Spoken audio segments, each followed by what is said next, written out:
우리가 죽음 뒤에 천국에 들어가기 전에 또 우리가 공식적으로 의롭다 선언되기 전에 우리가 하나 반드시 거쳐야 하는 관문이 있다면 그것이 바로 그리스도의 심판석입니다. 누구도 예외 없이 모두가 공평하게 공의로운 예수님 앞에서 이 심판대에서 최종 평가 보고서를 제출할 것입니다. 여러분 혹시 배마라고 들어보셨어요? 배마? 예, 혹시 이거 슬라이드 그 다음 이미지 띄워주시면 아마 있을 텐데, 배마라고 들어보셨어요? 이게 이제 실제로 그 고린도 지역에서 발견된 오늘날 이런 장소입니다. 예, 아마 슬라이드 하나 더 있을 텐데요. 예, 요런 거예요. 여기 특히 저 앞에 이제 지금 무슨 가드 이렇게 쳐져 있는 저 부분들이 이제 특히 그런 배마 이런 겁니다. 그래서 그 전 슬라이드 특히 저기 배마라고 또 지금 적혀 있었죠. 그래서 여기도 마찬가지고 왼쪽에 있는 부분이요. 여기가 이제 성경 기록이 사실임을 증명하는 또 고고학적 장소이기도 해요. 이게 배마가. 이 배마 아마 조금 생소하실 건데, 왜냐면 배마라는 단어 자체가 성경에 기록되지는 않습니다. 하지만 배마라는 것은 진짜 성경에 등장했었고 사도 바울도 여기 섰었습니다. 실제로 많은 교인들도 이 자리에 섰을 수 있고 많은 이방인들, 그러니까 이제 초대교회 이방인들도 이 자리에 섰던 경험이 있을 수 있습니다. 그래서 이곳은 사실 역사적으로나 또 성경적으로나 정말 이 성경이 사실임을 증명하는 그런 고고학적 장소로 받아들여지고 있기도 합니다.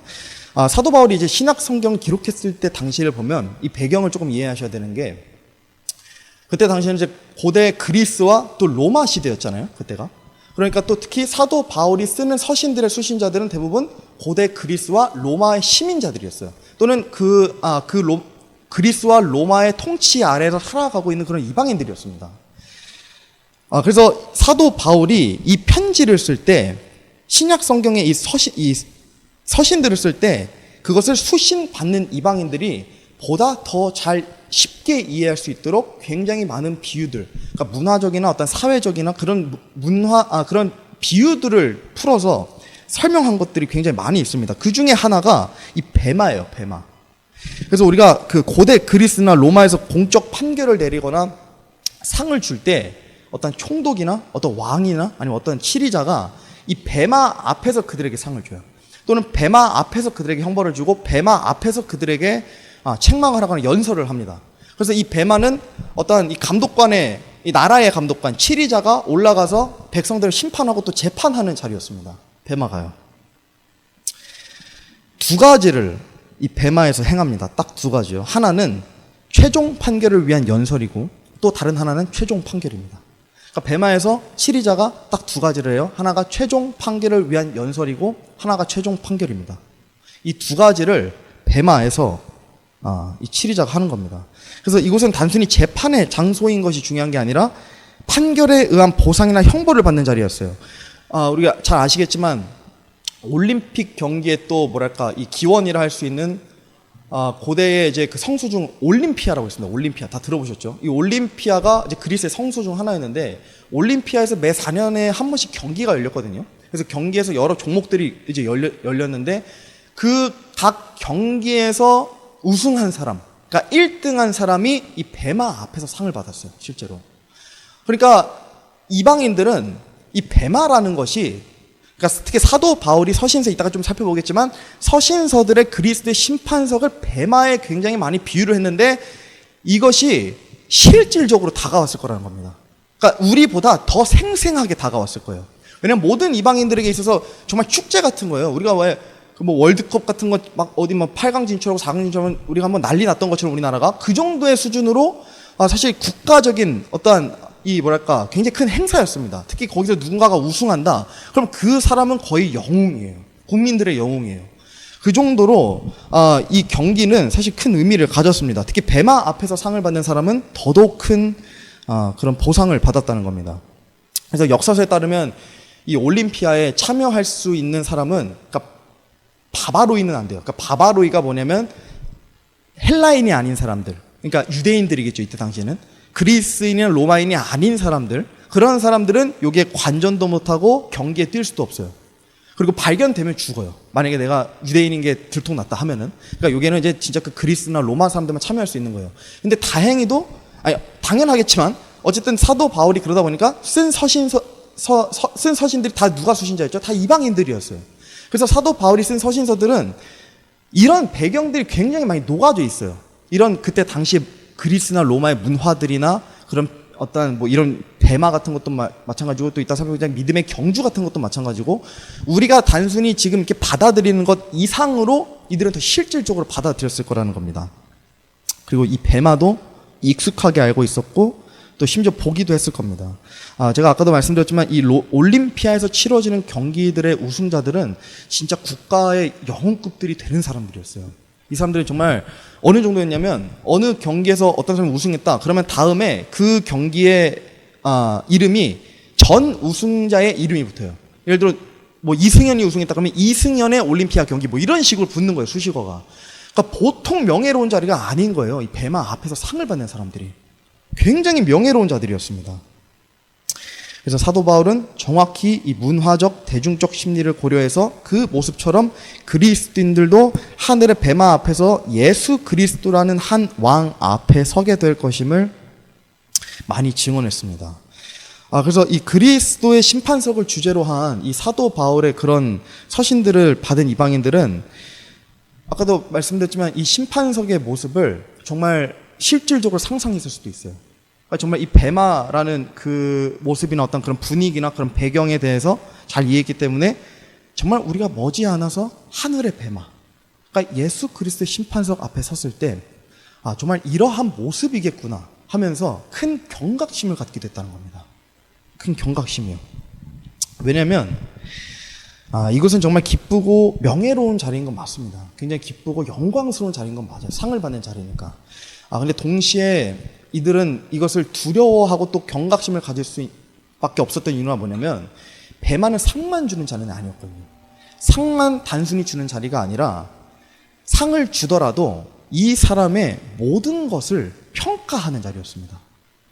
그러니까 상을 주는데 그 상이 단순히 우승했네 축하해 주는 게 아니라 이 사람이 얼마나 잘 달렸는가, 어떻게 달렸는가, 또 어떤 사람인가를 철저하게 평가해서 판단해서 상을 주는 자리였어요. 그러니까 이걸 아는 이방인들은 사도 바울의 서신을 받았을 때 기쁘고 영광스럽지만 동시에 마음이 어때요? 무거울 수도 있죠. 굉장히 무거울 수도 있습니다. 경각심을 가질 수 있다는 겁니다.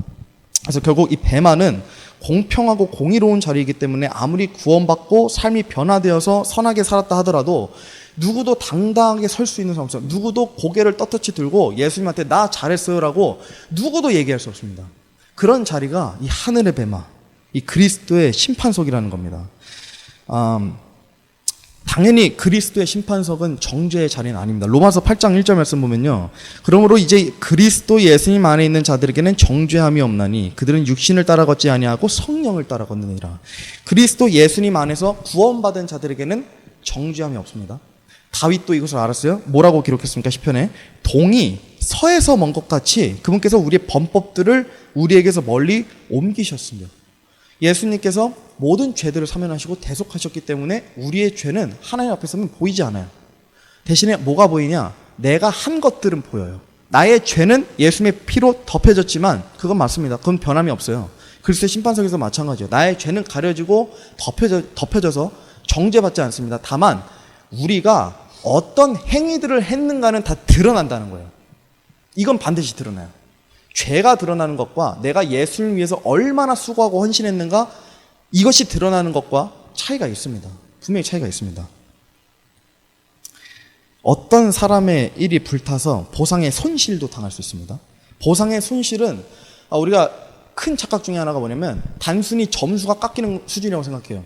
우리가 어릴 때 이제 시험 보면 그냥 그 선생님한테 제출하면 이제 막 뭐 잘한 건 동그라미 맞고 틀린 건 이렇게 깎이잖아요. 그 정도 수준으로 생각하는 건 굉장히 많습니다. 그래서 그리스도의 심판석을 안일하게 대우하는 경우가 굉장히 많아요. 저 또한 과거에 그랬었고, 단순히 점수가 깎이는 수준인데 뭐 어차피 100점에서 시작하는 거 조금 깎이지 뭐, 이 정도에서 멈추는 사람들이 굉장히 많습니다. 근데 여러분, 제가 한 가지 말씀드릴 수 있는 건 뭐냐면 결코 그 정도 수준으로 가볍게 생각할 수 있는 것이 절대 아닙니다. 점수가 깎이는 수준이라면 그리스도의 심판석이 있을 이유도 없어요. 그리스도의 심판석이 있는 이유는 굉장히 무겁고 엄중하고 예수님께서 친히 한 명 한 명을 세우셔서 엄중히 그곳에서 평가하고 판단하시기 위함입니다. 엄중한 자리예요. 고린도전서 3장 보겠습니다. 이거 조금 긴데 이것도 한번 잘 따라와 보세요. 8절에서 15절입니다. 이제 심는 자와 물 주는 자는 하나이며 저마다 자기의 수고에 따라 자기의 보상을 받으리라. 우리는 하나님과 함께 일하는 일꾼이요 너희는 하나님의 농사요 하나님의 건물이니라. 내게 주어진 하나님의 은혜에 따라 내가 지혜로운 주 건축자로서 기초를 놓았고 다른 사람이 그 위에 세우되 저마다 어떻게 그 위에 세울지 주의할지니라. 무엇을 주의하는지 잘 보세요. 11절입니다. 아무도 이미 놓은 기초 외에 능히 다른 기초를 놓을 수 없나니 이 기초는 곧 예수 그리스도시니라. 그런데 만일 어떤 사람이 이 기초 위에 금이나 은이나 보석이나 나무나 건초나 집을 세우면 각 사람의 일이 드러나리라. 그날이 그것을 밝히 드러내리니 이는 그것이 불에 의해 드러나고 그 불이 각 사람의 일이 어떤 종류인지 그것을 시험할 것이기 때문이라. 중요한 키워드가 나왔습니다. 불에 의해 시험을 받습니다. 불에 의해 시험을 받습니다. 문자 그대로 진짜 불에 의해 시험을 받습니다. 우리가 불을 어떤 지옥의 불을 통과하고 시험받는 이건 아닙니다. 다만 우리의 행위가 불에 의해 시험을 받습니다. 우리가 한 모든 일들이 불에 의해서 드러납니다. 왜 불인지 아세요? 왜 불이냐면 지금 이 사도 바울이 고린도 교회에게 쓴 이 지금 문장이 굉장히 정확한 표현이에요. 어떤 사람이 예수님의 기초 위에는 무슨 말이에요? 구원받은 사람이라는 뜻이에요. 예수님을 믿는 그 믿음 위에, 그러니까 구원받은 사람이 예를 들어 출발점이 있어요. 구원을 받았어요. 우리가 다 어느 날. 이 사람이 죽을 때까지 보니까 뭐 누군가는 잘못된 행위를 하고 또 어쩔 때는 좀 잘한 행위도 하고 이게 섞일 거 아니에요. 근데 그 기초 위에 나무나 건초나 짚을 세운 자가 있을 거고 금이나 은이나 보석을 세운 자가 있을 겁니다. 그러면 금이나 은이나 보석은 불에 의해서 어때요? 불을 통과할 수 있어요. 절대 소멸되지 않아요. 불에 의해서. 근데 나무나 건초나 집은 어때요? 불에 의해서 없어져요. 자, 그러면 구원받은 사람이 예수님이란 기초 위에서 나무나 건초나 집을 많이 세운 사람은 나중에 그 불에 의해서 어떻게 돼요? 남아있는 게 있어요? 없어요? 없어요. 남아있는 게 없어요. 굉장히 사실 부끄럽고 수치스러운 겁니다. 예수님께서 우리를 정죄하시지 않았기 때문에 예수님께서 우리에게 수치를 주신 건 당연히 아니죠. 근데 우리가 스스로 부끄러워질 거예요. 우리가 스스로 굉장히 부끄러워질 거예요. 남아있는 게 없네. 불을 통과하고 나왔는데 남아있는 게 없어요. 자, 여기서 중요한 게 뭐냐면 금이나 은이나 보석은 예수님께서 귀하게 다루시는 것들입니다. 우리가 솔로몬 왕이 전도서에 기록하고 또 시편 말씀에 다윗이 기록한 것처럼 금이나 은이나 보석은 보통 의로운 행위들, 선한 행위들, 하나님께서 받으시기에 기꺼이 받을 수 있는 그런 희생물들, 그런 사랑의 수고들이나 헌신들, 이런 것들입니다. 예수님의 이름을 위해서 하는 것. 이런 것들은 불을 통과해도, 불에 의해 시험을 받아도 남아있어요. 나무나 건초나 집은 성경에서 항상 이런 것들은 이제 구약에서도 그 역대기하나 열왕기에 보면 그런 우상들이 이런 것들로 지어졌다는 표현도 쓰였거든요. 돌이나 이런 것들, 자연의 어떤 그런 물질들, 이런 것들은 없어져요. 불에 타서 사라져 버려요. 이런 것들은 뭘 의미하냐면 육신의 행위들. 그러니까 뭐 예를 들어 심지어 이런 것도 있을 수 있어요. 내가 예수님을 위해서 했다고는 하는데 알고 보니까 예수님이 아니라 나를 위해서 한 행위들. 나를 위해서 한 행위들. 예를 들어 마찬가지예요. 저도 설교자들도 마찬가지예요. 예수님을 위해서 하나님의 말씀을 전한다고 하는데 예수님을 위해서가 아니라 알고 보니까 누굴 위한 거예요? 본인을 위해서. 스스로가 높아지고 스스로가 대단해 보이기 위해서 그렇게 설교한 사람들도 설교를 1000편에도 올라가서 보니까 불에 의해 시험을 받아서 보니까 나무나 건초나 집으로만 세운 것들이기 때문에 싹 사라져 없어진다는 거예요. 예수님께서 인정을 안 해주신다. 카운팅을 안 해주신다는 거예요. 그러니까 보상받기가 어때요? 굉장히 어려운 거예요. 정말 어려운 거예요. 보상받는다는 게. 자, 14절, 15절도 이어서 보겠습니다. 어떤 사람이 그 기초 위에 세운 일이 남아있으면 그는 보상을 받고 어떤 사람의 일이 불타면 그는 보상의 손실을 당하리라. 그러나 그 자신은 구원을 받되 불에 의해 받는 것 같이 받으리라. 건물을 지을 때 두 가지 방법이 있어요. 하나님께서도 우리를 건축자들로 얘기하셨고 우리도 살아있는 건축물들이에요. 건물을 지을 때 나무나 건초나 집을 짓는 방법이 있었고 이때 당시에 이 사도 바울 당시에 또 하나는 금이나 보석이나 은으로 짓는 사람도 있었어요. 그러니까 당연히 차이는 어떤 화학적인 반응에 의해서 불에 굉장히 약해요. 나무나 건초나 이런 것들로 집을 지으면. 그렇기 때문에 불에 의해 그런 시험 받는 일에 있어서 사실 굉장히 취약할 수밖에 없고 이런 사람들은 그 자리에서 정말 부끄러워진다는 이 사도 바울의 권면인 겁니다. 그래서 쉽게 말해서 이 그리스도의 심판석에서는 예수님께서 사람의 일들을 불에 한번 태워보고 남은 것만 딱 깔끔하게 정산해서 주시는 거예요.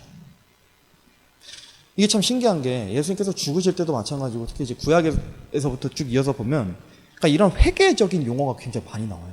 특히 우리가 보고할 때도 어떤 평가를 보고한다가 아니라 회계 보고를 한다 그러잖아요. 회계 보고. 그러니까 사실 이 그러니까 어찌 보면 하나님께서는 이런 계산이 있으신 거예요.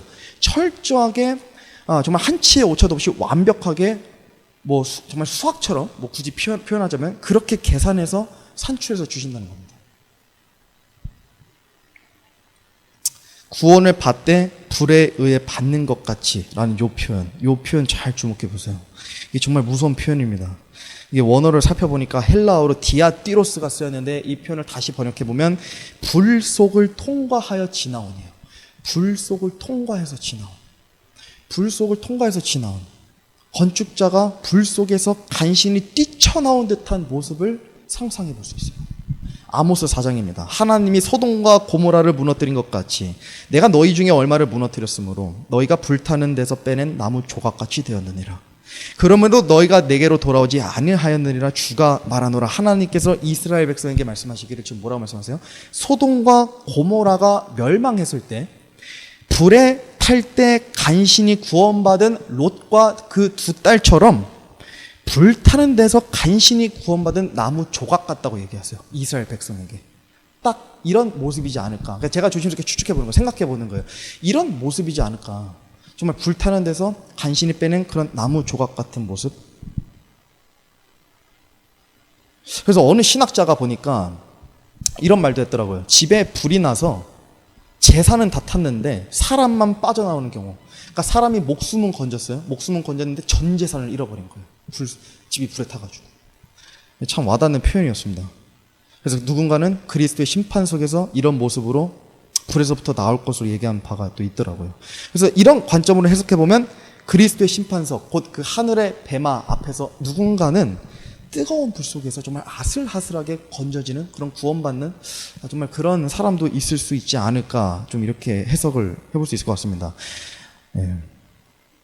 만약에 예수님이란 기초 위에 행한 일들이 많이 남아있으면 우리는 많은 보상을 받을 겁니다. 그러나 예수님이라는 기초 위에 행한 일들보다 쾌락을 쫓아 육신적으로 행한 일들이 더 많이 남아있다면 전부 불타서 수치스러운 모습으로 드러날 수 있습니다. 실제로 그 요한 3서 말씀 보면, 요한 1서 말씀을 보면, 제가 화면이 띄어놨네요, 혹시? 다음 슬라이드. 띄어놨네요? 요거 한번 읽어보겠습니다. 어린 자녀들아, 이제 그분 안에 거하라. 이것은 그분께서 나타나실 때에 우리가 확신을 가지게 하려 함이요, 또 그분께서 오실 때에 우리가 그분 앞에서 부끄러움을 당하지 아니하게 하려 함이라. 중요한 게 있습니다. 예수님께서 나타나실 때, 우리 앞에 그분께서 모습을 드러내실 때 누군가는, 지금 정확히 써 있잖아요, 부끄러움을 당하는 자가 있다는 거예요. 누군가는 정말 부끄러움을 당하는 자가 있다는 거예요. 이것도 원어적으로 보니까 어떤 뜻을 가지고 있냐. 다음 슬라이드. 그리스도인이 죄책감과 수치 때문에 스스로 예수님 앞에서 물러나다. 예수님께서 여러분들에게 수치를 주시는 게 아니라 부끄럽게 만드시는 게 아니에요. 공의롭고 공평하시기 때문에, 너무 공의롭고 공평하시기 때문에 모든 사람을 똑같이 대우하시는 거예요. 똑같이 대우해서 똑같이 불에 의해서 시험을 하다 보니까 누군가는, 정말 누군가는 다른 사람과 달리 육신적인 쾌락과 그런 육신적인 정욕을 더 쫓아 산 사람들이 있을 거 아니에요. 그런 사람들은 스스로 예수님 앞에서 자발적으로 물러난다는 거예요. 부끄러움 때문에. 너무 스스로가 수치스러워서. 예수님이 주시는 것과 우리가 이렇게 생각하는 건 다릅니다. 예수님께서 주시는 게 아니에요. 다만 누군가는 정말 이런 부끄러움을 당할 수 있다는 겁니다. 그래서 요한이 정확히 이 표현을 쓴 거예요. 우리가 예수님 앞에 꾸준히 거하게 되면 예수님이 나타나셔도 부끄러움을 당하지 아니할 것이다. 각 사람의 일들이 드러난다는 것은 정말 모든 일이 드러난다는 거예요. 정말 모든 일. 정말 모든 일. 누가 보지 않고 내가 남몰래 지은 죄들, 은밀히 지은 죄들, 마음속으로 혼자서 지은 죄들, 생각으로 짓는 죄들. 예수님께서 뭐라 하셨어요? 너가 형제를 살인하지 아니하였어도 그 형제를 미워하면 살인한 죄라고 여기는. 예수님께서 정말 그렇게 여기시는 거예요. 정말 간음하지 아니하고 음행하지 아니하였다 하더라도 머릿속으로 생각적으로 어떤 마음속으로 음행하고 간음했다면 정말 그 사람은 간음한 죄로 여겨지는 거예요. 예수님 앞에서. 그렇게 여겨지는 거예요. 실질적으로. 그런 모든 죄들, 아무도 모르는 그런 은밀한 하나하나 모든 작은 죄들까지 예수님께서는 전부 드러나게 하신다는 거예요. 어디서요? 하늘의 뱀마에서. 그리스도의 심판석에서. 이건 정말 무서운 일이에요, 여러분. 정말 무서운 일이에요. 그래서 그리스도의 심판석은 결코 만만하게 긴장 없이 설 수 있는 곳이 아닙니다. 보상은 어떤 원리로 받을까요? 예수님께서 보상을 주시는 원리를 정확히 비유로 말씀하신 부분이 이 사복음서에 다 기록되어 있는데, 특히 누가복음 말씀 제가 좀 보겠습니다. 왜냐면 누가복음에 기록된 그 종들의 비유에는 마태복음, 마가복음에 없는 내용들이 좀 있어요. 그래서 그 누가복음 좀 가져왔습니다. 이것도 좀 길어요. 제가 한번 좀 해석을 해보면서 제가 설명 한번 드려보겠습니다. 누가복음 19장, 오늘 본문이죠.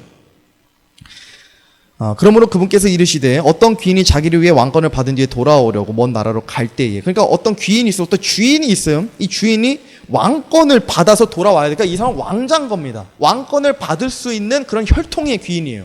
마치 예수님을 상징하는 거죠. 먼 나라로 갈 때에 자기 종 10사람을 불러 그들에게 10문화를 건네주며 그들에게 이르되 내가 올 때까지 관리하라 하니라.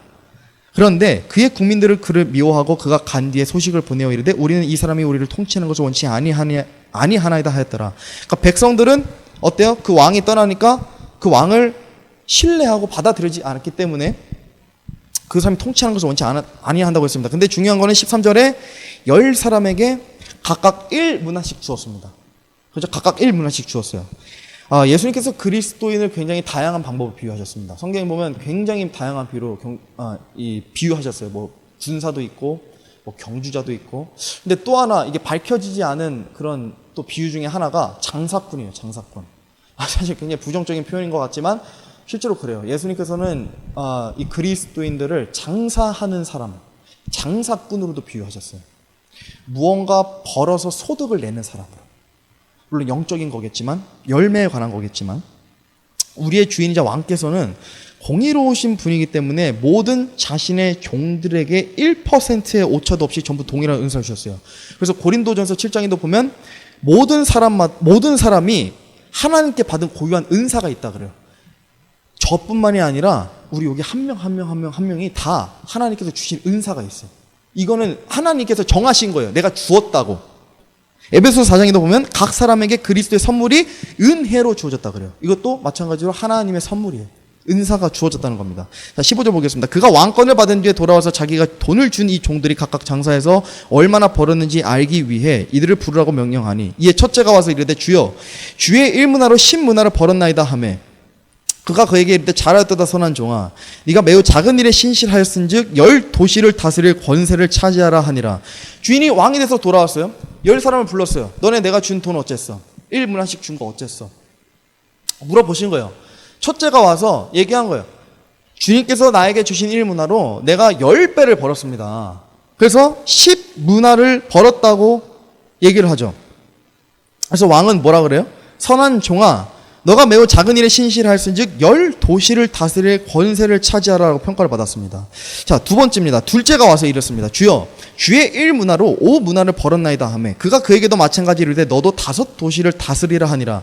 그러니까 두 번째도 이 두 번째 종을 불렀는데 5배를 벌었어요. 그러니까 5배를 벌었는데 그만큼 5도시를 다스릴 권세를 줬잖아요. 근데 중요한 게 뭐냐면 첫째와 비교되는 게 사실 5배도 맞는 거라고 저는 생각했는데 이걸 잘 생각해보면 첫째는 잘하였도다 내 신실한 종아 너가 작은 일에 신실할은즉 10도시를 다스릴 권세를 준다고 얘기하셨는데 두 번째 종에게는 그런 수식어가 없어요. 그냥 5도시를 다스릴 권세를 주겠다.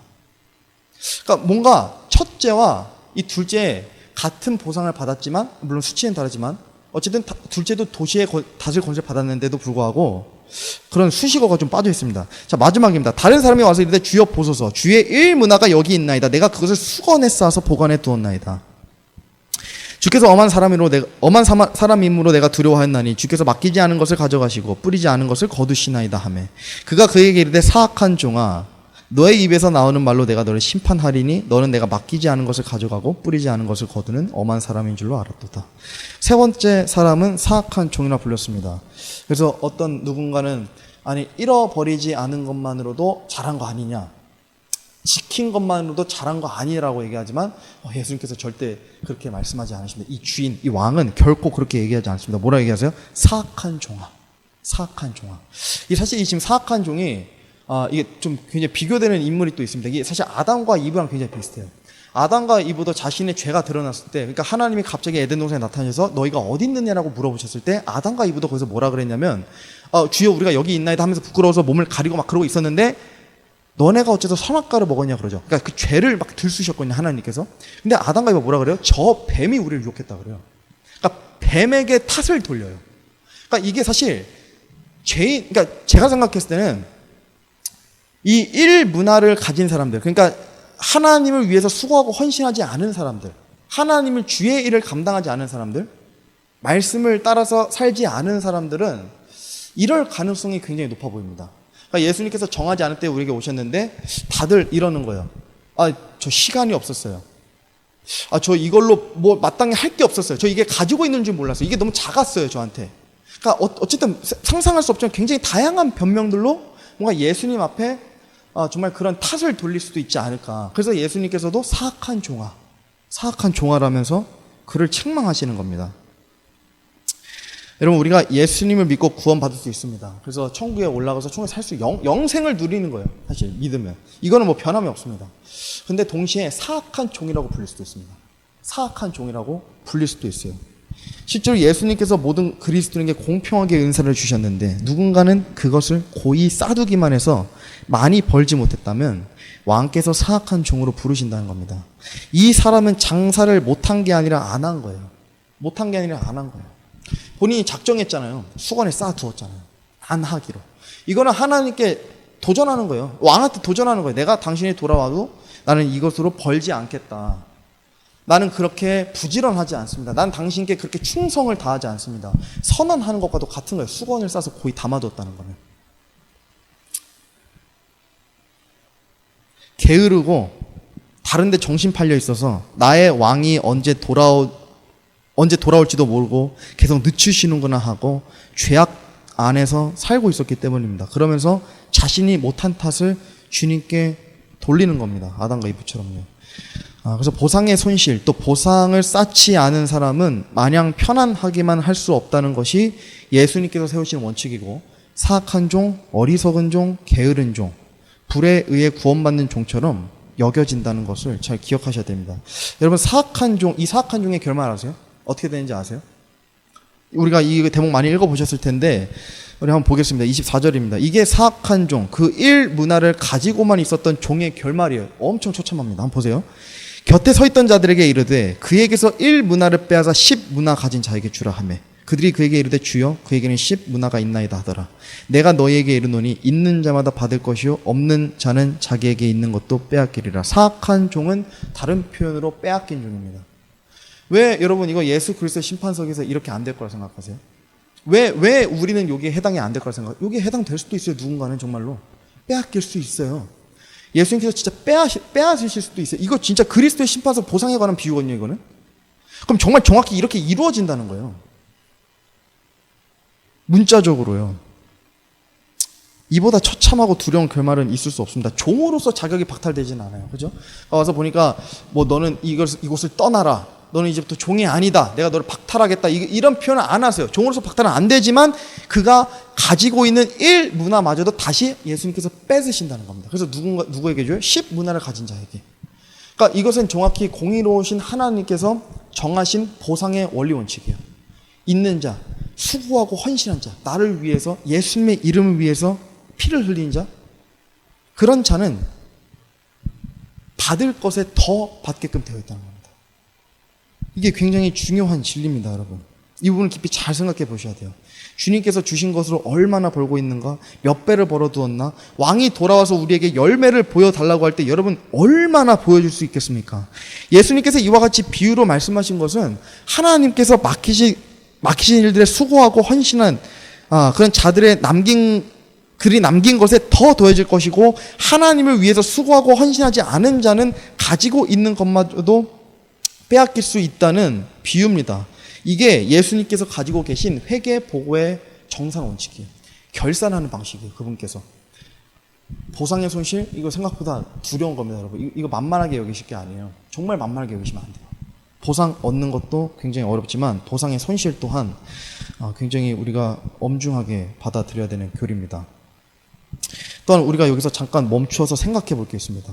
왜냐하면 10배를 벌 수 있는 비결이 사실 오늘 본문 구조에 나와 있었거든요. 10배를 벌 수 있는 비결. 두 번째 종은 무엇을 잘해서 이 5배를 불렸는지 모르겠습니다.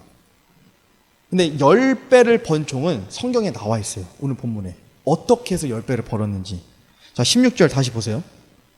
이에 첫째가 와서 이르되 주여 주의 일문으로 10문화를 벌었나이다 하며 그가 그에게 이르되, 그러니까 왕이 그에게 이르되 잘하였도다 선한 종아 너가 매우 작은 일에 신실하였은즉 10도시를 다스릴 권세를 차지하라.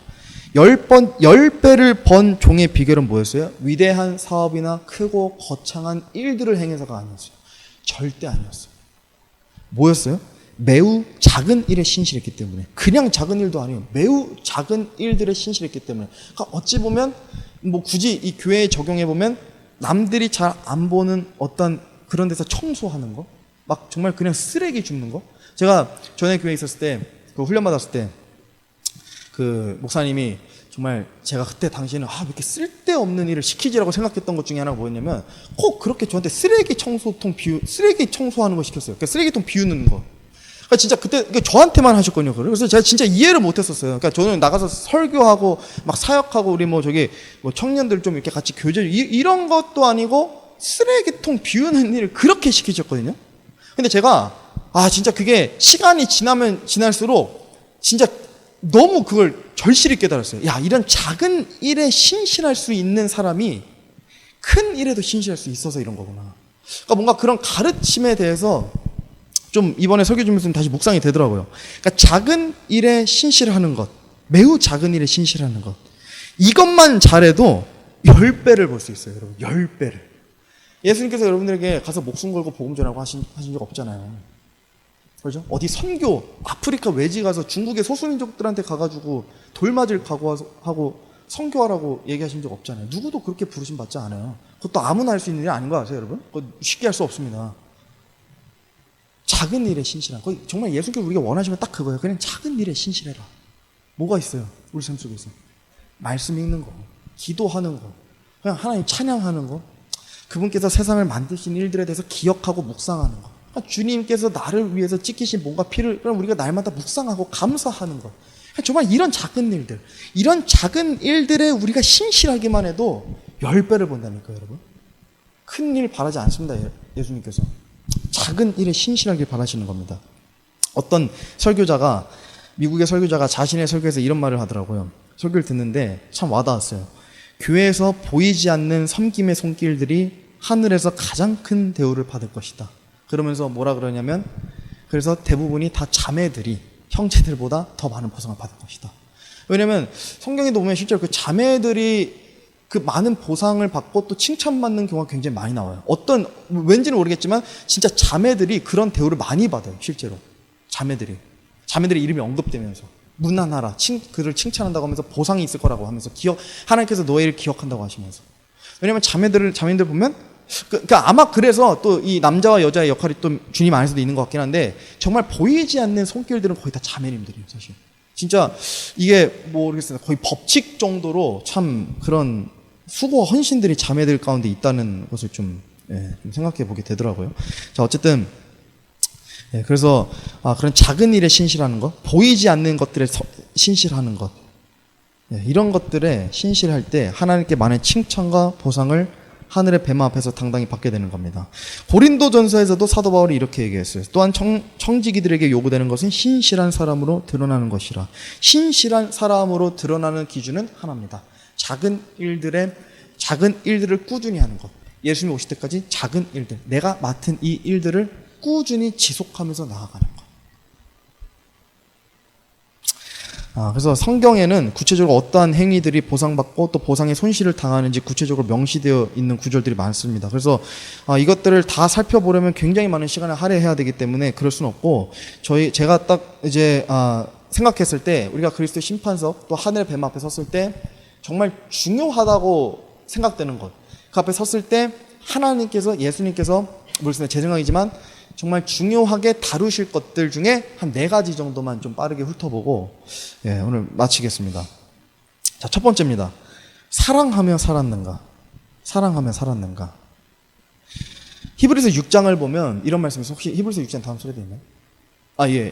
요 구절입니다. 제가 한번 읽어보겠습니다. 그러나 사랑하는 자들아, 비록 우리가 이같이 말하지만 너희에 관한 더 좋은 것들과 구원에 동반되는 것들이 있음을 우리는 확신하노라. 그러니까 사도 바울이 히브리 교인들에게 확신한다 그래요. 무엇을 확신한다 그래요? 바로 구원에 동반되는 것들이 있음을 확신했습니다. 구원에 동반되는 것들. 그러니까 단순히 예수님 믿고 죽고 보상 끝 아닙니다. 결코 아닙니다. 제가 아마 빠르면 다음 주부터 좀 그 천국의 교리들을 좀 이렇게 살펴볼 예정인데, 제가 미리 한 가지 좀 말씀을 드리면, 천국은 우리가 생각하는 것처럼 그렇게 어떤 물론 초자연적인 곳이긴 하지만, 우리가 그런 생각하잖아요. 가면 로봇처럼, 뭔가 마치 좀비처럼 하나님을 그냥 찬양하기만 하고, 정말 우리가 뭔가 어떤 즐거움이나 기쁨은, 환희는 이런 걸 누릴 수 없는 곳으로 생각하거든요. 근데 아닙니다. 천국에 가면 여러분 우리가 먹고 마시고 놀고 교제하고 다 해요. 이 육신에서 우리가 영적인 기쁨이 있잖아요. 우리가 특히 이제 성도들 간의 사랑의 교제들을 나한테 굉장히 영적인 충만함이 있잖아요. 말씀을 들을 때 성령을 충만해주고 이런 기쁨들이 유지된 상태에서 그 위에 정말 많은 하나님께서 기뻐하시는 그런 행위들을 우리가 할 수 있어요. 똑같이 거기에 가면. 곳에 가면 목소리도 있고 시각도 있고 노래도 있고 이성도 있고 행위도 있고 다 있어요. 다 있어요, 여러분. 죄 빼고 다 있습니다. 그래서 확실한 것은 뭐냐면 그리스도인들에게 더 좋은 것들이 반드시 있다는 겁니다. 물론 문맥을 보면, 지금 이 사도 바울의 이 히브리서 문맥을 보면 구원을 받지 못하는 것보다 더 좋은 것, 그러니까 구원을 얘기하는 걸 수도 있지만 더 나아가서, 한 차원 더 나아가서 보면 이것은 더 좋은 것들이라고 복수로 나와 있기 때문에 구원과 더불어서 받을 보상들을 얘기하고 있는 거예요, 사도 바울. 그러니까 보상에 대해서 확신이 있던 거예요, 사도 바울. 거기 하늘에서 영원토록, 정말 그 영원한다는 그 타임라인에서 누리게 될 그 기쁨들, 그 보상들에 대해서 강한 확신이 있었다는 거예요. 10절 보세요.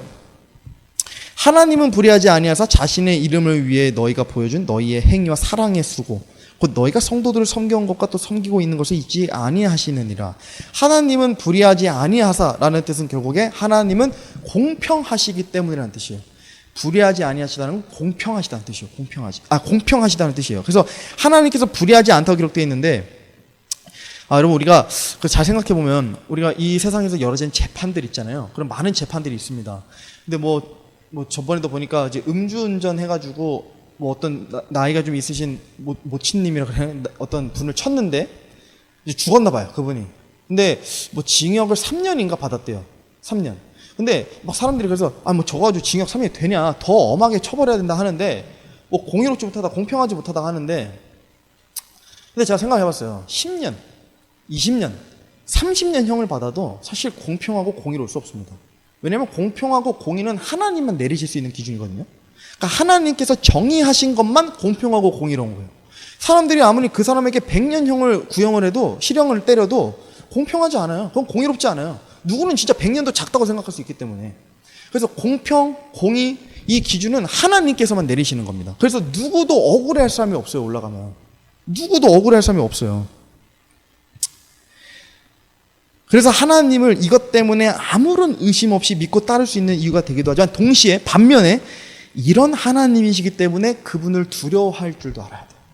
너무 무서운 분이에요. 너무 공평하시고 정말 철저히 공의로우시기 때문에. 자, 그래서 10절에 보면, 아까 그 10절 다시 그 다음 슬라이드 띄워주시면, 저 뒷부분 보세요. 사랑의 수고. 자신을 이름 위해 너희가 보여준 너희의 행위와 사랑의 수고, 곧 너희가 성도들을 섬겨온 것과 또 섬기고 있는 것을 잊지 아니하시느니라. 하나님을 위해 이 땅에서 행한 많은 행위들과 사랑의 수고가 잊혀지지 않고 기록되어서 보상으로 전환된다는 의미입니다. 더 중요한 건 뭐냐면, 지금 이 행위들과 사랑의 수고가 무엇이냐. 이 행위들과 사랑의 수고는 성도들을 섬겨온 것과 또 섬기고 있는 것, 한두 가지가 아닙니다. 성도들을 주님의 이름으로, 나의 이름이 아니라 주님의 이름으로 하나님의 영광을 위해서 그런 연약한 성도들을 돌봐주고, 어려운 자들에게 뭐 구제연금을 한다거나 뭐 기도해 준다거나 심지어는 뭐 가서 말씀을 나눠준다거나 뭐 교제해 준다거나 나는 싫어. 나는 저 사람과 교제하기 싫어. 귀찮아. 힘들어. 시간 없어. 그럼에도 불구하고 주님의 이름, 하나님의 이름을 위해서 다가가서 교제해주고 다가가서 같이 말씀을 나누고 근황을 물어. 이런 작은 일들마저도 하나님께서는 뭐라 돼요? 사랑의 수고. 이 사랑의 수고를 여기신다는 거예요. 근데 그 사랑의 수고를 어떻게 하신다고요? 잊지 아니하신대요. 잊지 아니하시는 이유는 뭐예요? 보상해 주시려고요. 쓸데없이 하나님께서 왜 이걸 기억하고 계세요? 다 기억하시는 이유는 뭐냐면 보상해 주시기 위해서. 이것밖에 없어요, 이유가. 보상해 주시고 칭찬해 주시기 위해서. 잊지 아니하신다. 그럼 정말 그분께서 잊지 아니하시는 거예요. 모든 걸 잊지 아니하신다는 거예요. 그래서 가나안 성도가 위험한 이유가 이거예요. 교회를 다니지 않고 예배만 드린다. 온라인으로 요즘 막 실시간 스트리밍 많이 하잖아요. 뭐 실시간 스트리밍 온라인 예배가 나쁘다고는 얘기 못 하겠어요. 저도 왜냐면 정말 꼭 필요한 경우에는 그게 필요할 수 있기 때문에. 근데 그게 지속되고 그게 메인이 되면 안 돼. 절대 메인이 되면 안 돼요. 그게 왜 그러냐면 가나안 성도가 되거든요. 온라인 성도가 되잖아요. 그러면 사랑의 수고를 할 수가 없어요. 보상을 받을 수가 없어요. 어떻게 보상받을 거예요? 누구를 섬겨줘요? 섬겨줄 성도가 없고 기도해줄 성도가 없고 말씀을 나눌 성도가 없어요. 도와줄 성도가 없어요. 그러니까 영적으로 처참하게 무너지는 일만 남은 거예요. 온라인 성도로 살게 되면. 그래서 굉장히 위험한 이 일입니다. 온라인 성도로 산다는 것이요. 그래서 이런 사람들 제가 많이 만나봤어요. 실제로 뭐 신앙적인 대화도 많이 해보고 영적인 대화도 많이 해봤는데 굉장히 좀 조심스러운 말이지만 제가 경각심을 드리기 위해서 굳이 표현을 쓰자면 항상 만날 때마다 어떤 생각을 했냐면 영적인 장애가 있는 사람들처럼 여겼어요. 항상. 왜냐하면 신앙적인 대화 100번 양보해서 된다고 합시다. 된다고 하더라도 뭐가 문제가 생기냐면 굉장히 교리적으로나 신앙관이 어디 하나가 꼬여 있어요. 굉장히 잘못되게 꼬여 있어요. 그래서 온라인 성도로 남아있는 거니까 교회로 모이지 않는 성도들은 뭔가 작정한 겁니다. 내가 하나님을 위해서 수고하고 헌신하지 않겠다. 성도를 위해서. 내가 적어도 교회에 나가는 걸로 내가 당신을 위해서 수고하지 않겠습니다. 이게 합리화하고 타협이 돼 있는 상태예요. 그래서 되게 위험해요. 온라인 성도가 되는 거, 또 가난한 성도가 되는 거. 그래서 제가 말씀드리면 어쨌든 예배자로 모여오고 우리가 계속 모여서 서로 사랑하고 서로 섬겨주고 이런 것들이 정말 귀중한 일이에요, 여러분. 정말 소중한 일이에요. 그래서 제가 계속해서 모이기를 힘쓰기를 원하고 또 서로 사랑해주고 이런 것들을 정말 중요하게 여기는 건데 왜냐면 저는 동시에 모두가 올라가서 진짜 10배를 벌었으면 좋겠어요. 똑같이 모두가. 누가 한 사람 뒤처진 사람 없이. 진짜 저는 그것밖에 바라는 게 없어요. 정말 예수님 그 앞에 섰을 때 그래서 사랑하는 것 이거는 특히 마지막 때일수록 더욱더 신경 써야 되는 겁니다.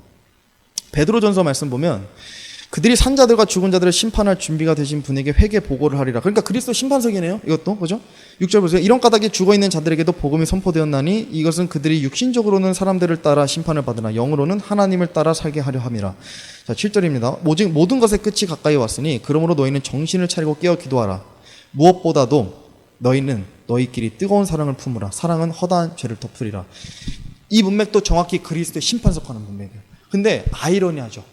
그리스도의 심판석인데 관한 문맥인데 사랑이 나와요. 여러분 그런 질문 많이 하잖아요. 우리 한번 생각해 보세요. 예수님께서 내일 오신다고 하면 오늘 뭐 하시겠어요? 그럼 보통은 그렇게 얘기하거든요. 나는 하나님 말씀 정도 있겠다. 또는 가족끼리 모여서 기도를 하겠다. 아니면 내가 복음 전하지 못한 가족에게 복음을 전하겠다. 예수님께서 지금 말씀하시기를 그런 거 말고 서로 뜨거운 사랑을 품으래요. 왠지 아세요? 복음 전하는 것, 말씀 읽는 것, 기도하고 찬양하는 것 다 중요하죠. 근데 왜 그거는 여기 안 나오냐면 그거는 당연히 해야 되는 거예요. 예수님께서 내일 오시든 100년 뒤에 오시든 1000년 뒤에 오시든 상관없어요. 그건 매일같이 당연히 해야 되는 거고 무엇보다도 그러니까 이거는 무엇보다도 말은 진짜 그 however 정말 어찌됐든 무엇보다도 이때가 되면 너희끼리 뜨거운 사랑을 품으라. 다른 거 다 필요 없어. 너희끼리 뜨거운 사랑을 품으라. 사랑은 허다한 죄를 덮느니라. 성도들끼리 뜨거운 사랑을 품는 것 마지막 때일수록 더 애착을 두고 나의 일들, 내가 너무 바쁜 것만 신경 쓸 게 아니라 우리 지체들, 형제 자매들 얼마나 힘든 삶을 살고 있는가, 무슨 일을 하는가, 지금 어떤 어려움이 있는가, 내가 기도해 줄 수 있는 게 무엇인가 관심을 좀 갖고 서로를 위해서 기도해주고 요런 것들을 지금 얘기하는 겁니다. 마지막 때면 더 때일수록 그렇게 해야 되는 겁니다. 왜냐하면 주님께서 오시는 그 마지막 때에는 인류애가 식어간다 그러잖아요. 사랑이 식어가고 자기들을 사랑하기 바빠요. 그러니까 더욱더 우리는 이런 거에 휩쓸리지 않고 서로가 뜨거운 사랑을 품을 수 있기를 바랍니다. 자, 두 번째 믿음의 경주입니다. 시간이 좀 지나서 이거는 제가 좀 짧게 설명하겠습니다. 제가 아까 말씀드린 것처럼 고대 그리스의 성소에 올림피아는 몇 종의 경기가 열린다고 했잖아요. 근데 그 중에 꽃이 있어요. 꽃. 뭐냐면 스타디온이에요. 스타디온. 이게 스타디온이 이제 경주거든요. 경주. 뭐 스프린트라 그러나? 하여튼 그 경주를 얘기하는 거예요. 240m 정도 되는 거리를 달리는 종목인데 이 종목이 올림피아의 꽃이에요. 이 가장 큰 경기입니다. 그래서 스타디온의 우승자는 가장 큰 찬사와 영광을 받고 그래서 올림픽을 칭할 때 그의 이름이 대표 수식어로 붙어요. 아까도 말씀드린 것처럼. 그래서 이 사람은 우승자는 국가의 영웅이자 명예로운 사람으로 등극돼요. 그래서 이게 그리스도인들도 왜 우리가 그리스도인을 하더라도 막 우리 뭐 축구 같은 거 좋아하는 남자들 보면 뭐 손흥민 막 되게 영웅으로 취급하고 막 그렇게 하잖아요. 그러니까 그런 것처럼 요 스타디온에서 우승한 1등한 사람은 진짜 뭐 이거는 로마 그리스 할 거 없어요. 모든 이방인들 유대인들 가운데서 진짜 엄청난 인물이에요. 진짜 손흥민이 한 100배 되는 인물이에요. 거의 영웅, 진짜 영웅이에요. 국가 영웅. 근데 이거를 다 알고 있었거든요. 이방인들은 고린도 교회 사람들도. 자, 그런 상태에서 지금 사도 바울이 고린도 교회에게 쓴 서신을 보세요. 9장입니다. 경주할 때 달리는 자들이 다 달릴지라도 한 사람이 상을 받는 줄 너희가 알지 못하느냐. 너희도 상을 받도록 이와 같이 달리라. 이기려고 애쓰는 자마다 모든 일에서 절제하나니 이제 그들은 썩을 관을 얻고자 그 일을 하되 우리는 썩지 아니할 관을 얻고자 하니라. 얼마나 와닿아요. 그죠? 이 사람들은 이게 너무나 와닿았을 거예요. 스타디온을 너무 잘 알고 있었기 때문에. 한 사람이 상을 받는 것처럼 달리라. 물론 그리스도의 심판석에 한 사람만 상을 받는 건 아니죠. 한 사람만 상을 받는데 어떻게 우리가 이렇게 살 수 있겠어요? 절대 못 살아요, 이렇게. 근데 한 사람만 상을 받는 것처럼 달려야 하는 이유가 뭐냐면 그렇게 달려야 보상을 받아요. 절대 못 받습니다, 그렇게 달리지 않으면. 보상은 우리가 조금 이렇게 하고 조금 이렇게 하고 이게 아니라 손실 당할 보상이 더 많기 때문에 정말 한 사람만, 나만 보상받는다 생각하고 이걸 놓치지 않기 위해서 끊임없이 믿음의 경주를 달리라는 사도 바울의 메시지인 거예요. 그래서 보상은 그렇게 쉽게 받을 수 없습니다. 굉장히 어렵습니다. 보상 받는 것 또한. 세 번째입니다. 혀를 잘 다스렸는가. 혀를 잘 다스리는 것도 보상과 연관이 있습니다. 마태복음입니다. 오직 내가 너희에게 이르노니 사람들이 무슨 쓸데없는 말을 하든지 심판날에 그것에 대하여 회개 보고를 하리라. 내 말들로 네가 의롭게 되면 너의 말들로 네가 정죄받으리라 하시니라. 모든 쓸데없는 말입니다. 광범위하게 말해서는 사람이 쓸데없이 내뱉은 모든 말들이니까, 그러니까 주님과 연관되어 있는 말들 아니면 전부라고 봐도 되지만, 하지만 뭐 성경 말씀에 따라서 모든 걸 적절해도 적법하지 않고 모든 걸 적법해도 적절하지 아니하다고 하는 것처럼 사실 예수님께서도 유연함을 가지고 계신 분이잖아요. 또 사랑과 긍휼이 있으시기 때문에 우리가 성경 말씀만 얘기하면서 살아갈 수는 없는 것처럼, 그러니까 하나님께서도 이 구절에 관해서는 쓸데없는 말이라면 이거는 내 육신에 관한 말들, 어떤 정욕에 관한 말들, 죄들에 관한 말들, 부정적인 말들, 상사 뒷담화하는 그런 말들이나 아니면 우리의 친구들 뒷담화하는 말들이나 아니면 우리 가족을 향해서 내뱉는 그런 쓴 말들, 내가 사랑하는 사람들에게 내뱉는 그런 독설들이나 이런 말들, 함부로 대하는 말들, 하찮게 여기는 말들, 무시하는 말들, 비방하는 말들, 욕설들, 이런 것들은 다 어떻게 돼요? 회개 보고를 한다 그래요. 이런 말들 전부를. 혀에서 내뱉는 모든 말들이 보고를, 평가를 받습니다. 이게 정말 두렵지 않을 수가 없어요. 이게 정말 무서운 말이에요, 사실. 왜냐면 저도 굉장히 부끄럽거든요, 이 말에 대해서. 왜냐면 저도 과거에 뭐 상상을 못 하시겠지만, 제가 뭐 허심탄회하게 굳이 얘기하자면, 진짜 이 혀에 할례를 받지 못했어요. 진짜 절제가 안 된 사람이었어요, 혀에. 그러니까 진짜 저는, 그리고 저의 언어, 저는 이제 고등학교 때 좀 영적으로 조금 방황한 시기가 있었어가지고, 그런 것이, 그러니까 자각을 못했어요. 이게 나의 언어라고 생각했어요, 당연히. 그냥 그렇게 사람들에게 분노하고 화내는 말들, 이런 말들이 당연히 나의 언어라고 생각했어요. 고등학교 20대 초반까지만 하더라도. 근데 이런 말들에 대해서조차도 예수님께서는 엄중하게 다루시고, 심지어 이 모든 말들에 관한 회개 보고를 내가 또 해야 된다고 그러잖아요. 너무 부끄러울 것 같은 거예요. 너무 무섭고 너무 두려울 것 같은 거예요. 그래서 혀의 절제를 가지기 시작하더라고요. 혀의 절제. 여러분 진짜 필요합니다. 에베소서 말씀 보세요. 부패한 대화는 결코 너희 입 밖으로 내지 말고. 부패한 대화니까 부정적인 말들, 네거티브한 말들은 절대 입 밖으로 내지 말래요. 오직 세워주는 일에 쓸 좋을 것들만 말하며 그것이 듣는 자들에게 은혜를 끼치게 하라. 그래서 제가 부정적인 영을 가진 사람이라고 그러거든요. 저의 표현으로. 그러니까 저한테 가르침을 주셨던 그 스승님이, 선교사님이 한 분 계신데 그분이 그런 말씀 많이 하셨어요. 부정적인 영을 가진 사람하고는 승현 형제를 위해서 교제하지 마라. 왜냐하면 그 사람이 내뱉는 말들, 성경 말씀을 심지어 인용한다 하더라도 부정적인 영을 가진 사람들은 부정적인 말들을 내뱉고 부패한 대화를 내뱉는다. 그러면 제가 영향을 받을 수 있다고 하면서 많이 경계하라 그랬어요. 그래서 우리가 그런 사람이 되면 안 됩니다. 부패한 대화를 내뱉으면 우리의 영이 굉장히 혼탁해집니다. 이거 조심하셔야 돼요. 부패한 대화 절대 하지 마시고요. 세워주는 일, 정말 세워주는 일만, 그런 좋을 것들만 말하시길 바랍니다. 고린도서 5장입니다. 우리 모두가 반드시 그리스도의 심판석 앞에 나타나리니 이로써 각 사람이 좋은 것이든 나쁜 것이든 자기가 행한 것에 따라 자기 몸 안에 이루어진 것들을 받으리라. 한 명도 빠짐없이 모두가 그리스도의 심판석 앞에 나타나는데 중요한 거는 좋은 것이든 나쁜 것이든 자기가 행한 것에 따라 몸 안에 이루어진 것들을 받는데요. 몸 안에 기록되는 거예요. 우리의 몸은 일종의 저장 매체거든요. 그래서 우리가 행한 모든 일들이 저장이 돼요. 기록이 돼요. 남아요. 그 죄의 피에 그 죄가 남아있듯이 우리의 모든 죄의 행위들도 다 기록되는 겁니다. 몸 안에 이루어진 것들.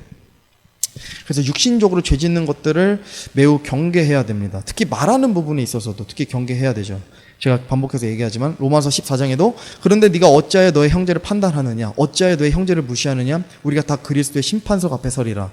기록된 바 내가 살아있음을 두고 맹세하노니 모든 무릎이 내게 굴복하고 모든 혀가 하나님께 자백하리라 주가 말하노라 하였느니라. 그러므로 이와 같이 우리 각 사람이 자신에 관하여 하나님께 회개 보고를 하리라. 회개 보고. 여러분 회사에서 그 회계 보고하는 장면 보셨어요? 우리 막 드라마 같은 거 보면 회계 보고할 때는요, 진짜 1원 단위로 계산해요. 1원 단위로 보고해요. 회계 보고할 때는. 회계 부장님이랑 그 보고를 받으시는 분들이 모든 일을 회계 보고해야 돼요. 우리가 해야 돼요. 근데 중요한 거는 저기 보세요. 모든 혀가 자백한다 그래요. 우리의 모든 혀가 스스로 입을 벌려서 내가 그동안 어떤 일들을 해왔고 어떤 것들을 말해왔는지 하나님께 다 자백하게 돼 있다는 거예요. 그리스도의 심판석에서는. 그래서 아마 오늘부터 굉장히 조심하시게 될 수도 있어요. 두려워질 수도 있어요, 진짜. 저도 사실 준비하면서 굉장히 많은 경각심을 가졌거든요. 조금 더 절제하고 더 많이 절제해야겠다. 마지막입니다. 복음을 얼마나 전했는가. 무엇보다 이 부분에서 많은 사람들이 보상을 얻지 못할 수 있습니다. 또는 보상의 손실을 당할 수도 있습니다. 사실 시대적으로 지금 시대가 어느 때보다도 복음을 전하기 쉬운 때라고 저는 생각하거든요. 그러니까 복음을 어느 때보다 받아들이기 어려운 시대인 거는 맞는 것 같은데 복음을 전하기에는 어느 때보다 쉬워요. 가서 길거리에서 복음을 전해도 누구도 뭐라 안 해요. 잡아가지도 않아요. 돌을 던지지도 않아요. 창에 던지지도 않아요. 십자가에 거꾸로 매달리지도 않아요. 그러니까 예수님의 12제자들이 아마 우리를 보면 어떻게 생각했어요? 굉장히 안타깝게 생각하겠죠. 자기 때들은 목숨을 걸고 복음을 전해도 그것조차도 두려워하지 않았는데 지금은 목숨을 걸지 않아도 되는데도 복음을 전하지 않으니 얼마나 아이러니한 시대입니까 이게, 그죠? 고린도서 9장 18절입니다. 그런즉 나의 보상이 무엇이냐? 진실로 내가 복음을 선포할 때에 그리스도의 복음을 값없이 선포하고 이로써 복음 안에 있는 나의 권리를 남용하지 않는 것, 그것이로다. 이때 당시 복음 전도자들이 복음을 전한다는 명목하에 여러 보상들에 관해서 또 여러 그런 돈, 물질 이런 거에 관해서 좀 이슈가 있었어요. 실제로 이슈가 있었는데 사도 바울이 그래서 얘기하는 거예요. 복음 전도자는 다른 보상이 필요 없다. 다른 보상이 필요 없다. 사도 바울의 보상이 무엇이었냐면 교회로부터 받는 어떤 물질이 아니라 예수님의 복음을 값없이 순수하게 전하면서 얻는 영적인 기쁨이었어요. 왜 이게 근데 사도 바울의 보상이라고 얘기하는지 아세요? 이게 하늘에 쌓이니까. 이게 하늘에서 나의 보상이고 상급이 될 줄 아니까 사도 바울이 이것을 보상으로 여겼다는 거예요. 18절 이거 이제 조금 돌아가 보면 14절에 보면 이런 구절이 있어요. 이와 같이 주께서도 복음을 선포하는 자들이 복음으로 살 것을 정하셨느니라. 복음 전도자는 복음으로만 살아야 돼요. 이건 하나님께서 정하신 거예요. 주께서도 복음을 딱 전하신 자들이 복음으로만 살 것을 정하신 거예요. 엄밀히 정하신 거예요. 여러 목회자들이 말하기를 제일 안전한 교회 목회자의 모델은 투잡 목회가 아닌 원잡 목회라고 얘기해요. 그러니까 투잡 목회자가 아니라 원잡 목회. 그러니까 이건 저도 사실 어느 정도 동의합니다. 제가 지금 그런 상황은 아니지만 저도 동의하는 게 뭐냐면, 물론 모든 교회가 원잡 목회만을 해야 된다, 뭐 그렇게 얘기하기는 좀 조심스럽죠. 조심스럽죠. 왜냐면 상황적으로 허락이 안 되는 교회들도 있으니까, 저희처럼. 근데 교회가 지향해야 되는 바는 맞아요. 이게 여러분과 교회를 위한 거예요. 사실 우리도 이걸 지향해야 돼요. 원잡 사역자, 원잡 목회자. 이 모델을 추구하는 교회가 안전하고 건강한 교회예요. 왜냐하면 양들도 그래야 안전함을 느끼고 주님 안에서 평안함을 느끼고 주님만 바라보려고 노력해요. 교회의 리더가 세상의 일에 얽매이게 되면 그만큼 위험한 일도 없습니다. 사실 진짜 위험한 일도 없어요. 교회 목회자도 사람이에요. 똑같은 사람이고 똑같이 연약한 육신을 입고 있고 똑같이 하나님 안에서 우리 모두 똑같은 성도인데 굉장히 위험합니다. 그런 목회자가 세상 일에 얽매이네. 그래서 만약에 투잡 목회를 한다면 정말 많은 부분에 있어서 더 노력을 해야 돼요. 사실 세상 일에 얽매이지 않도록. 그래서 뭐 저도 사실 좀 부끄러운 부분도 있지만 이게 어쨌든 지금 상황적으로 우리가 허락이 안 되니까. 근데 어쨌든 제일 안전한 교회 모델, 또 우리 교회가 지향해야 되는 바도 저도 이거는 맞다고 생각합니다. 그래서 언젠가 뭐 저도 지금 사업을 경험하면서 하고 있지만 정말 언젠가 뭐 때가 된다면, 때가 주님께서 정하신 때가 있다면 저도 그렇게 되기를 매일같이 기도해요. 매일같이 소망하고 기도해요. 정말 매일같이 그렇게 바라고 있습니다. 왜냐하면 복음 전도자, 목회자, 사역자, 이 사람들은요 성도들을 후원을 통해 사는 것이 성경적입니다. 본인이 밥벌이해서 사는 것이 아니라 성도들의 후원을 통해 살아서 복음 전도자의 임무를 다 감당할 수 있게 하는 것이 교회의 사실 제일 건강한 모습입니다. 그래서 설교자도 어쨌든 이 양들을 온전히 하나님께로 인도하게 하려면 사실 본인이 세상으로부터 이미 분리가 돼야 돼요. 사실 그래야지 좀 이게 더 많이 가능합니다. 왜냐하면 또 많은 유혹과 그런 또 이제 세상의 어떤 어려운 일들에 낙심하고 근심할 수 있기 때문에 물론 더 많은 노력을 하겠지만 어쨌든 제일 안전한 것은 복음 전도자는 복음으로만 사는 것. 이게 좀 생각나서 말씀드렸습니다. 요한삼서 1장 6절에 보면요, 그들이 교회 앞에서 내 사랑을 증언하였느니라. 네가 하나님께 속한 방법대로 그들의 여행을 후원하면 잘하리라. 하나님께 속한 방법대로 그들의 선교 사역을 후원하는 것, 곧 복음 전도자가 복음으로만 살 수 있게 후원하고 섬기고 헌신하는 것, 하나님께 보상이 됩니다. 하나님께서는 헌신하는 것, 바치는 것 절대 잊지 아니하십니다. 우리가 하나님 밭에서 추수할 일꾼으로 불려졌는데, 일꾼이 주인이 올 때까지 일을 안 한다면 직무유기예요. 그래서 실제로 이때 사도 바울의 시대에도 이제 주종 관계가 있었잖아요. 그래서 주인이 이 밭을 추수할 일꾼 뭐 5명을 불렀는데, 예를 들어 그 중에 2명이 일을 안 했다. 와서 봤는데 일을 안 했다. 뭐 농땡이를 피우고 있었다. 어떻게 되는지 아세요? 그 2 종이 베마 앞으로 불려가요. 그래서 치리자나 감독관이나 어떠한 총독 앞에 서서 보고를 해야 돼요. 무엇을 잘못했는가.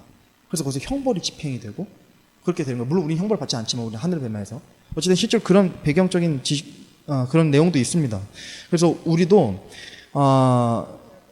이 부분에 있어서 좀 경각심을 가져야 될 것 같아요. 사람들이 자신들이 짓는 죄들은 두려워하면서 복음을 전하지 않는 죄는 두려워하지 않아요.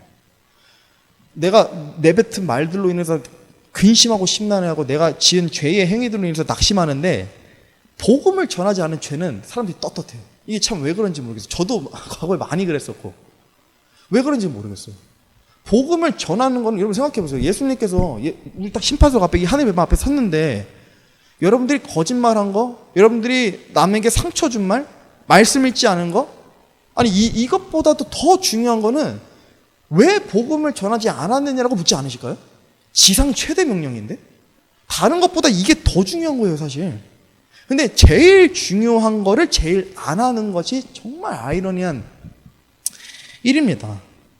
이게 제일 먼저 드러날 겁니다. 복음을 얼마나 전했는가. 얼마나 전했는가. 사랑하는 가족들과 죽어가는 그 혼들을 보면서 안타깝고 긍휼히 여기는 마음이 있는가, 불쌍히 여기는 마음이 있는가. 적어도 이게 있어야 우리가 예수님 마음을 본받는 자들이 되는 거예요. 왜냐하면 예수님께서는 지금도 마찬가지고 과거에도 그러셨고 생각하고 계시고 마음에 갖고 계신 가장 큰 소망은 하나밖에 없어요. 복음 전하는 거, 영혼을 구령하는 거. 근데 우리가 예수님을 믿고 구원받은 자들인데 예수님의 가장 큰 마음을 헤아리고 이해하지 못한다면 예수님을 아직도 모르면서 살아가고 있는 거예요. 아직도 예수님에 대해서 이해하지 못하고 있는 거예요. 영혼 구령, 혼을 구하는 일, 이게 제일 중요합니다. 우리 존게츠 박사님이라고 제가 지금 공부하고 있는 이제 랭캐스터 침례 신학교, 랭캐스터 침례 교회에 이제 운영하고 있는 신학교 박사님이신데, 부총장님이신데 이렇게 말했어요. 하늘에서 나의 유명도는 내가 이 땅에서 복음을 얼마나 전했는지에 따라 결정될 것이다. 여러분, 하늘에서 유명해지고 싶으시면요, 복음 많이 전하시면 돼요. 복음 진짜 많이 전하시면 돼요. 과거에 제가 알고 지냈던 형제 한 명이 고등학교 때 1000명에게 복음을 전했다고 그랬거든요. 고등학교 3년 동안. 그래서 그 사람 다 이름을 썼었나 봐요. 근데 진짜 생각이 든 게 그 사람은 진짜 그럴 수 있는 사람이에요. 그 사람의 행위가 그걸 또 많이 입증을 해서. 근데 진짜 그 수식어가 딱 알맞았어요. 복음 전도자. 진짜 그 복음 전도자 같았어요. 진짜 그 사람은. 그러니까 다른 것보다도 복음을 전하는 일에 대해서 항상 깨어 있었어요. 그러니까 복음을 내가 전하려고 하다 보니까 어떻게 돼요? 무장이 돼 있어요. 다른 것들은 그냥 뒤따라오는 거예요. 내가 복음을 전해야 되니까 내가 육신적으로 정결해야 되고 거룩해야 되고 복음을 효과적으로 전달해야 되니까 성경 말씀 많이 읽어요. 다른 것들은 뒤따라오는 거예요. 복음을 전하려고 할 때 우리가 영적으로 성장하는 거지 영적으로 성장하고 복음 잘 전하는 거 아닙니다. 복음을 전하려고 하는 것이 먼저 돼야지 영적으로 성장하는 겁니다. 다른 것들이 뒤따라오기 때문에. 데살로니가 전서 보면 사도 바울도 이렇게 얘기했어요. 우리의 소망이나 기쁨이나 환희에 관이 무엇이냐? 우리 주 예수 그리스도가 오실 때에 그분 앞에 있을 바로 너희가 아니냐? 너희는 우리의 영광이요 기쁨이라. 사도 바울의 기쁨이나 환희에 관은 뭐였어요?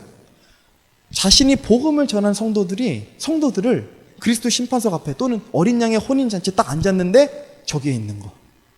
저 사람도 내가 복음 전하는 사람인데 저 사람도 내가 복음 전하는 사람인데 그 사람들의 얼굴을 볼 때 얼마나 기쁘겠습니까? 여러분. 이거를 생각하면 저도 너무 기뻐요. 제가 복음을 과거에 전한 사람들을 하늘에 올라가서, 지금 못 보지만 하늘에 올라가서 마주했다면 정말 그것만큼 가슴이 벅찬 일이 없을 것 같습니다. 그게 정말 유일한 우리의 기쁨과 환희의 간이 돼야 할 줄로 생각합니다. 다니엘서 말씀입니다. 다 끝났어요. 12장 3절이에요. 지혜로운 자들은 궁창의 광채같이 빛나고 많은 사람을 의로 돌아서게 하는 자들은 별들과 같이 영원 무궁토록 빛나리라. 지옥으로 향해 가는 사람들에게 복된 소식, 예수님을 전해서 예수님께로 돌아서게 하는 자들은 하늘에서 그 누구보다 별들과 같이 영원 무궁토록 빛나요. 이게 왜 그런지 아세요? 많은 보상을 받기 때문에. 10도시가 아니라 정말 100도시를 다스릴 권세, 거기에는 뭐 얼마나 많은 도시가 있을지 모르겠지만 그 정도의 많은 보상과 칭찬과 하나님께서 정말 많은 그런 인정을 해주시기 때문에 영원 무궁토록 별들같이 빛날 수 있는 겁니다. 이 말씀도 반드시 성취될 겁니다. 누군가는 다른 누군가들과 다르게 하늘에서 많은 보상과 칭찬과 인정을 받게 될 것입니다. 결론입니다. 찰스 라일리라는 신학자분이 계세요. 뭐 제가 직접 아는 분은 아니고 이미 돌아가셨고 고인이 되셨는데, 이분이 이제 근본주의 독립 몇 안 되는 근본주의 독립 침례 신학교의 하나인 달라스 신학교의 총장님이셨어요. 그래서 제가 실제로 이분의 이제 책을 굉장히 많이 읽고 또 공부하는데, 이분이 자신의 이제 주석서에다가 교리 담은 교리 공부 책에다가 뭐라고 쓰셨냐면, 혹시 있나요? 슬라이드가? 이렇게 썼어요. 그리스도의 심판 때는 졸업식장과 같다. 졸업식장에서는 좀 더 공부를 열심히 잘하지 못했던 것에 대한 실망과 후회를 느낄 수도 있다. 그러나 졸업식장에서 느끼는 주된 감정은 후회가 아닌 기쁨이다. 좀 더 좋은 성적을 받지 못했다는 이유 때문에 울면서 졸업식장을 떠나는 졸업생은 없을 것이다.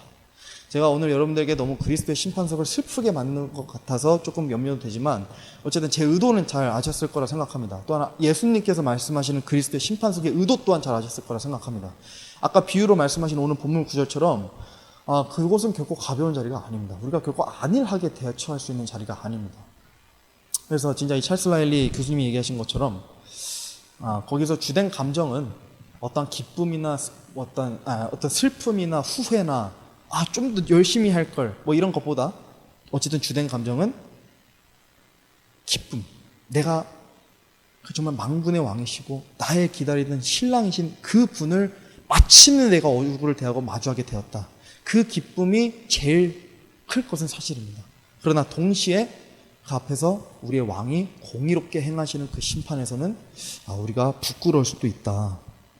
그래서 마냥 가볍게 생각해서는 안 된다라고 저는 생각합니다. 마지막으로 한 구절 읽고 마치겠습니다.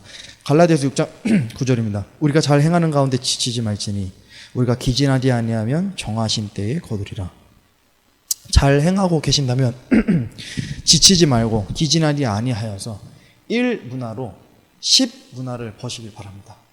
근데 만약에 잘 행하고 계시지 못하다면 우리가 1문화를 고이 간직한 그 사악한 종처럼 되지 않기를 회개하고 또 다시 열심을 내어서 우리 주님을 두려워하시길 바라겠습니다. 제가 기도하고 마치겠습니다.